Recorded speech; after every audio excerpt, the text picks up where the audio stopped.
Hi viewers, welcome to homework online classroom. আবারও সবাইকে homework online ক্লাসরুমে স্বাগত জানাই। এসো আমরা দেখি ক্লাস 5-এর পঞ্চম শ্রেণীর অঙ্ক বা গণিত বিষয়ের একটি প্রশ্নপত্র সেট।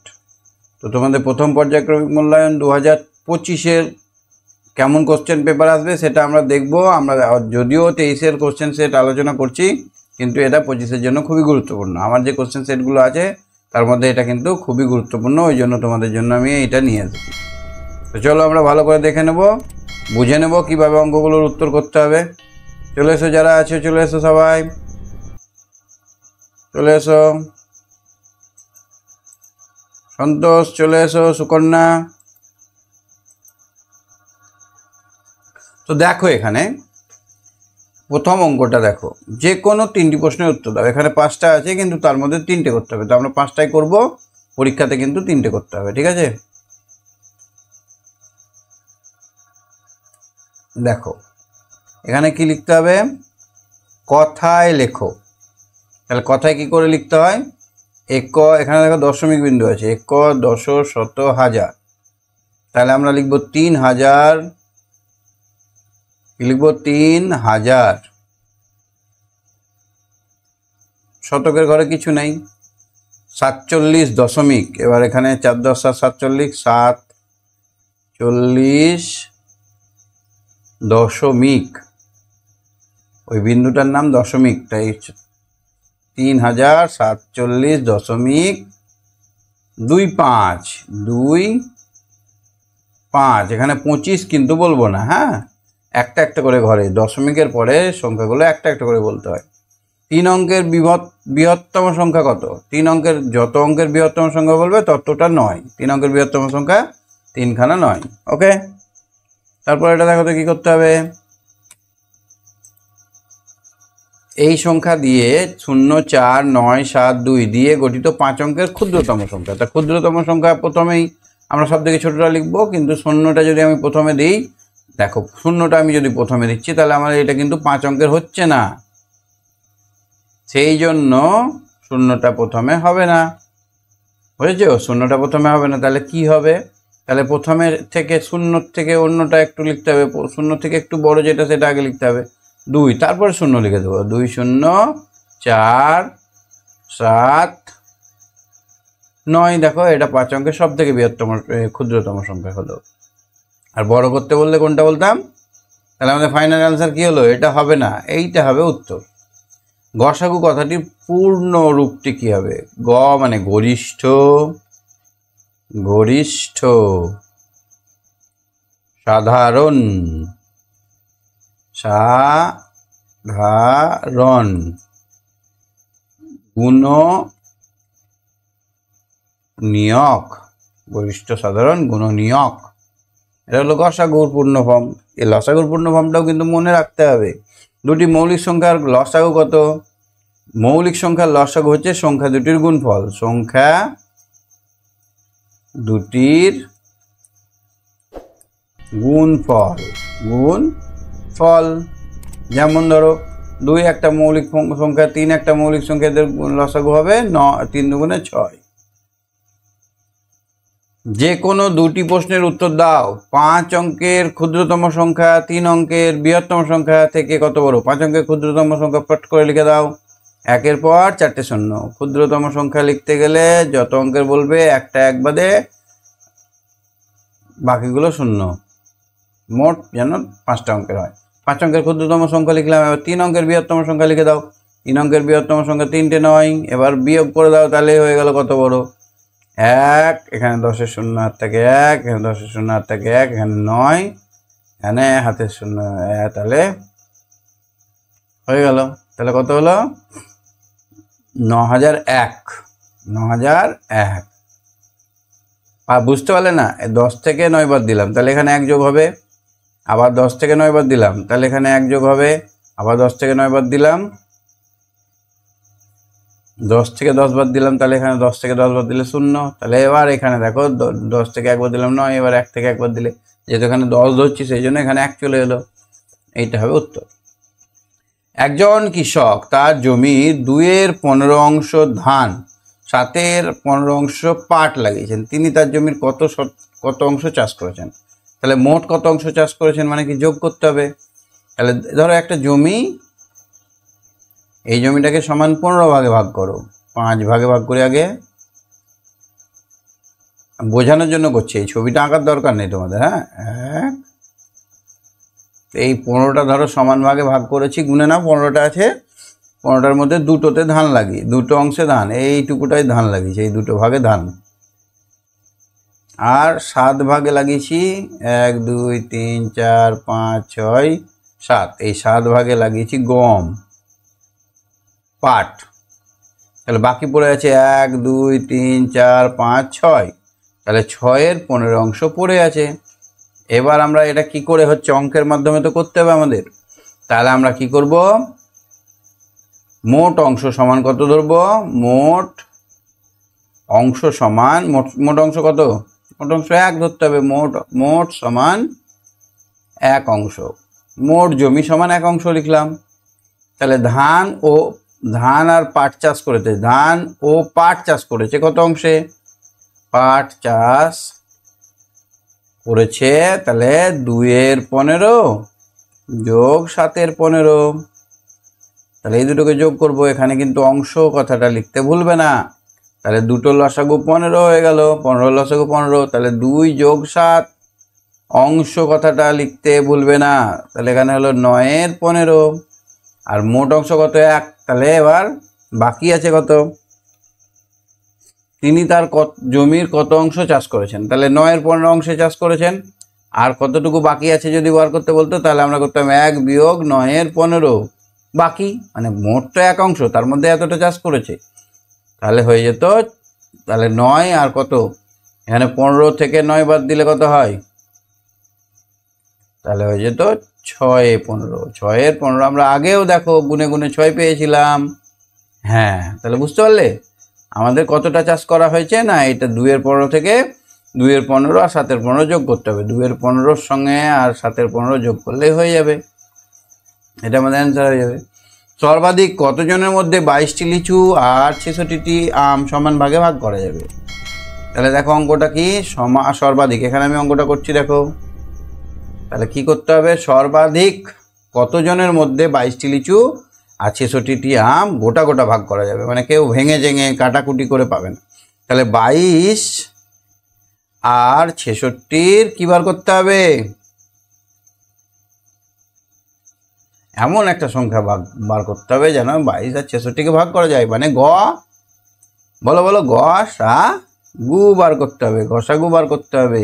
তাহলে 2 দিয়ে করলে 11, 2 দিয়ে করলে 33, আবার 2 দিয়ে 11 দিয়ে করলে 11 11, 3 11 33, তাহলে 11 দুগুণে কত হবে, গসাগু সমান 2 গুণিত 11, বাম পাশেরটা হয় গসাগু আর সম্পূর্ণটা হয় লসাগু, তাহলে হয়ে গেল 22।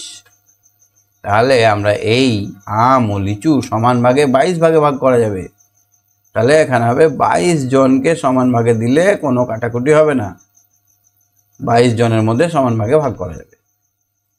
মানের ঊর্ধ্বক্রমে সাজাও, যেটা বড় সেটা আগে। তো প্রথমে আমরা ফার্স্ট ঘরটা দেখব, ফার্স্ট ঘর 4, সবার 4 আছে, এটা দিয়ে আমরা বিচার করতে পারলাম না। এবার সেকেন্ড ঘরটা দেখবো, এখানে 7 আছে, এখানে 3 আছে, এখানে 8 আছে, এখানে 5 আছে, এই ঘরে তো বিচার হয়ে গেল।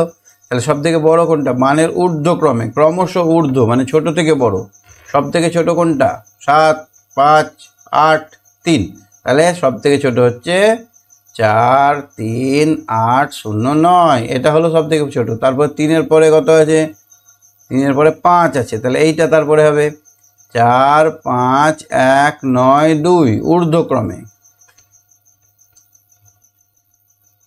তারপরে 5 হলো, এবার 7 আসবে, তারপরে হবে 4 7 2 3 3, তারপরে কোনটা হবে, তারপরে এইটা, সব থেকে লাস্টে হবে 4 8 6 9 3, এইভাবে করতে হবে। চলো এবার খুবই ইম্পর্টেন্ট অঙ্ক আছে, দেখে নাও, খুব গুরুত্বপূর্ণ অঙ্ক। এই অঙ্কটা কিন্তু তোমাদের এবার পরীক্ষায় পড়বেই। আমি যে অঙ্কগুলো করাচ্ছি সেগুলো কিন্তু খুবই গুরুত্বপূর্ণ বলে আগে আগে করাচ্ছি, এগুলো পরীক্ষায় পড়তেই পারে এবছর। 1-এর কয়েকটা দেখো কি করব আমরা, পিতা ও পুত্রের বর্তমান বয়সের সমষ্টি 60। 15 বছর পর তাদের সমষ্টি কত হবে? তাহলে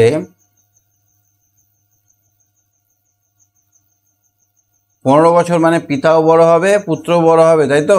না, বড় হবে না, একজন বড় হবে একজন হবে না, দুজনেই বড় হবে। তাহলে 15 বছর পর দুজনেরই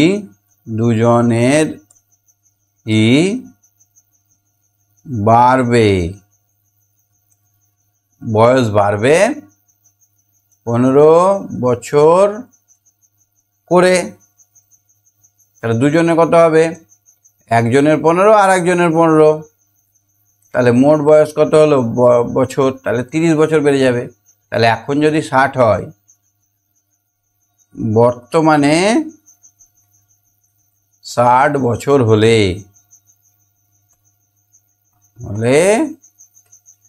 15 বছর পর বাড়বে,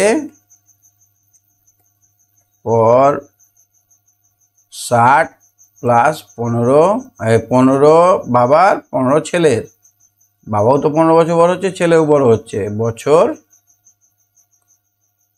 হবে সমান 90 বছর। একবার কিন্তু 15 যোগ করলে হবে না। তাহলে কি করলাম না, পিতাটাও 15 বছর বড় হচ্ছে, পুত্রটাও 15 বছর বড় হচ্ছে। পিতাটার জন্য 15 বছর যোগ করব, পুত্রর জন্য 15 বছর যোগ করব। তাহলে 60-এর সঙ্গে 15 প্লাস 15 মানে 30 যোগ করব। 60 আর 30 90। আচ্ছা, কমল বাবু তার 6 মাসের আয় দিয়ে, এটা এই অঙ্কটা খুবই গুরুত্বপূর্ণ, যখন করিয়েছিলাম তখনও বলেছিলাম, আজও বলছি, এই অঙ্কটা খুব গুরুত্বপূর্ণ। তাহলে চলো দেখি এই অঙ্কটা করে নিচ্ছ, ভালো করে বুঝে নাও। আমরা যদি হিসেব করতে শিখে যাই, এটাই হচ্ছে অঙ্কের মেন। আমরা হিসেব করতে পারলেই আমাদের কিন্তু অঙ্ক শেখাটা সার্থক হবে। তো আমাদের হিসেব বলতে কি, ইনকাম কত হলো, আয় কত হলো, আর ব্যয় কত হলো। আয় ব্যয়ের যে হিসেব পারে তারাই আজকে শ্রেষ্ঠ। তাহলে আমি এদিকে লিখবো আয়, আয় মানে ইনকাম, আয় মানে কত টাকা রোজগার করছে আয়, আর এখানে ব্যয়, ব্যয় মানে কি, ব্যয় মানে খরচ, ব্যয় মানে খরচ। তাহলে 6 মাসের আয়, তাহলে 6 মাসের আয়, 7 মাসের খরচ চালান, তার মাসিক খরচ, এক মাসে খরচ কত, মাসিক ব্যয় বা খরচ, এক মাসে খরচ হয়, খরচ কত করে 12,270 টাকা। তাহলে এখানে বলেছে 7 মাসের খরচ কত হবে, 7 মাসে খরচ 12,270-কে কত দিয়ে গুণ করবো, 7 দিয়ে গুণ করো। তাহলে 12,270-কে 7 দিয়ে গুণ, 0-কে 7 দিয়ে গুণ করলে কত হবে, 0 হবে। 7 7 49, 9 হাতে থাকে 4, 7 দুগুণে 14, 4 18, 8 হাত থেকে 1, 7 দুগুণে 14 আর 1 15, 5 হাত থেকে 1, 7 থেকে 7 আর 1 8, তাহলে কত 85,890 টাকা তার খরচ হয়। 7 মাসে খরচ কত হয়, 85,890 টাকা। তাহলে তার 6 মাসে কত খরচ, 6 মাসে ইনকাম কত হয়, আয় কত হয়, আয় 6 মাসের আয়টাই তো এটা বলে দিয়েছে না, দেখো 6 মাসের আয়, 6 মাসের আয়, 7 মাসের খরচ। তাহলে 7 মাসের খরচটা আমরা বের করে নিলাম, তাহলে এইটাই হয়ে গেল 6 মাসের আয়। তাহলে 85,890 টাকাটা কি হলো, 6 মাসের আয়। তাহলে 1 মাসে আয় কত, তাহলে মাসিক আয় ও মাসিক সঞ্চয় কত, মাসিক আয় আর মাসিক সঞ্চয়, এটাকে যদি আমরা 6 দিয়ে ভাগ করি তাহলে মাসিক আয় বেরিয়ে যাবে। তাহলে 6 মাসে খরচ, আয় পেলাম এত, তাহলে 1 মাসের আয় কত, 1 মাসে আয়, তাহলে 85,890-কে আমরা ভাগ করব কত, 6 দিয়ে, নিচে 6 লিখলাম। কাটাকুটি পদ্ধতিতে করবে না ভাগ করবে, চলো ভাগই করি, কাটাকুটি পদ্ধতিতে করেই দেবো, আমি কি করে করতে হয় শিখিয়ে দেবো। তাহলে এখানে 6 দিয়ে ভাগ করব 85,890-কে, তাহলে 6-কে 6, 2 5 4 6 24, 1 8, 3 6 18 মিলে গেল। এবার 9 নামবে, 6-কে 6, এবার এখানে কি হলো 3 0, 5 6 30, তাহলে আমার এখানে মিলে গেল 5 6 30। তাহলে আমার কত টাকা ইনকাম করি আমি মাসে? তাহলে কমলবাবু মাসে ইনকাম, এক মাসে ইনকাম কত? এক মাসে আয় সমান 14,315 টাকা। আর খরচ কত? এক মাসে ব্যয় বা খরচ 12,270। এবার বিয়োগ করে দাও, তাহলেই তো সঞ্চয় পাবে। আমার যেটা ইনকাম হলো আর যেটা খরচ করলাম, বাদ বাকি যেটা জমে থাকলো সেটা কি হলো? সেটা তো খরচ। টাকা কথাটা লিখতে ভুলো না। 5 থেকে 0 বাদ দিলে 5, 11 থেকে 7 বাদ দিলে 4, 3 থেকে 3 বাদ দিলে 0, আচ্ছা 4 থেকে 2 বাদ দিলে 2। তাহলে কত টাকা জমে? 2,045 টাকা সে জমায়। তাহলে বুঝতে পারলে অঙ্কটা? তাহলে আমরা কিভাবে করলাম? আমার এখানে খরচটা দেওয়া আছে, তাহলে আমি 7 মাসের খরচটা প্রথমে বার করে নিলাম, 7 দিয়ে গুণ করলে 7 মাসের খরচ পেয়ে গেলাম। এবার যেটা পেলাম সেটা তো 6 মাসে আয় করে, 6 মাসের আয়। তাহলে 6 মাসের আয় কত হলো? 7 মাসের খরচ। 7 মাসের খরচ আমরা পেলাম গুণ করে 85,890 টাকা। তাহলে ওইটাই তো 6 মাসের ব্যয়, 6 মাসের আয়। 6 মাসের আয় যদি 85,690 হয়, এক মাসে কত হয়? 6 দিয়ে ভাগ করলে পাওয়া যাবে 14,315 টাকা। এবার আমরা ক্যালকুলেশন করে পেলাম এক মাসে হয় 14,315 টাকা। তাহলে এক মাসের ইনকাম কত হয় পেলাম, আয় কত হলো পেলাম, আর এক মাসে খরচ কত হয় পেলাম, নিয়ে দুটোর বিয়োগফল করলাম, এটা হয়ে গেল সঞ্চয়। অতএব সঞ্চয় সমান, সঞ্চয় হয় 2,045 টাকা। এখানে কি কি চেয়েছে দেখো।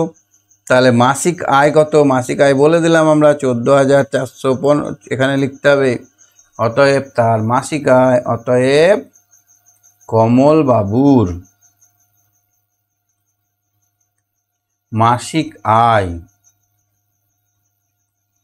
14,315 টাকা। প্রতি মাসে 14,315 টাকা ইনকাম করে। কমলবাবুর এখানে লিখতেও পারো কমলবাবুর মাসিক ব্যয় বা খরচ, ব্যয় লিখলাম 12,270 টাকা। কমলবাবুর মাসিক সঞ্চয় মানে জমাতে পারে কত? 2,045 টাকা জমায়। সবগুলোতে টাকা লিখতে হবে। হয়ে গেল এটা উত্তর। এই 3টে উত্তর আমরা পেয়ে গেলাম এখান থেকে। 3টি ঘন্টা খুব গুরুত্বপূর্ণ, খুব গুরুত্বপূর্ণ। 3টি বুঝতে পারলে অঙ্কটা পেরে যাবে। 3টি ঘন্টা একসঙ্গে বাজার পর 15, 20, 25 সেকেন্ড অন্তর বাজে। তাহলে প্রথমে ঢং করে 3টে ঘন্টা বাজলো, তারপরে 15 সেকেন্ড পর একটা বেজে গেল, আবার একটা 20 সেকেন্ড পর বাজলো, আর একটা বাজলো 25 সেকেন্ড। তাহলে এইটার আমরা কি করে পাবো? না, এমন একটা সংখ্যা বার করতে হবে যেই সংখ্যাটাকে 15, 25 আর 20 দিয়ে ভাগ করা যায়, তাহলে আবার ওই সময়টাই বাজবে। তাহলে চলো আমরা করি। এইটা বার করতে গেলে আমাদের কি বার করতে হবে? লসাগু। তাহলে 15, 20 আর 25 এটার আমরা বার করব লসাগু। তাহলে 5 দিয়ে যাবে, 3 5 15, 4 5 20, 5 5 25, আর যাবে না। তাহলে লসাগু কত হলো? লসাগু মানে সবগুলোকে, এটা গুণিত এটা গুণিত এটা সবগুলো, 5 গুণিত 3 গুণিত 4 গুণিত 5, 15 আর 20, 15 গুণিত 20 কেন করছি বলো তো? 15 গুণে 30, 300 মিনিট, 300 সেকেন্ড। এখানে কি মিনিট আছে না সেকেন্ড আছে? সেকেন্ড আছে। তাহলে 300 সেকেন্ড পর আবার তারা বাজবে একসঙ্গে, 300 সেকেন্ড পর। তাহলে 300 সেকেন্ড মানে কত মিনিট? 5 মিনিট। কারণ 300কে আমরা যদি 60 দিয়ে ভাগ করি তাহলে মিনিট চলে আসবে। তাহলে 5 মিনিট পর, 5 মিনিট পর আবার তারা বাজবে, আবার তারা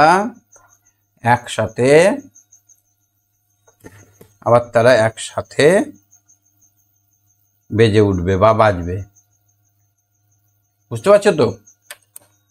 তাহলে এরকম অঙ্ক পড়লে পারবে তো পরীক্ষায়? ঠিক আছে, খুব ভালো থেকো। মজা করে সবগুলো বুঝে নাও, চ্যানেলটা সাবস্ক্রাইব করে রাখো। Tata, bye bye.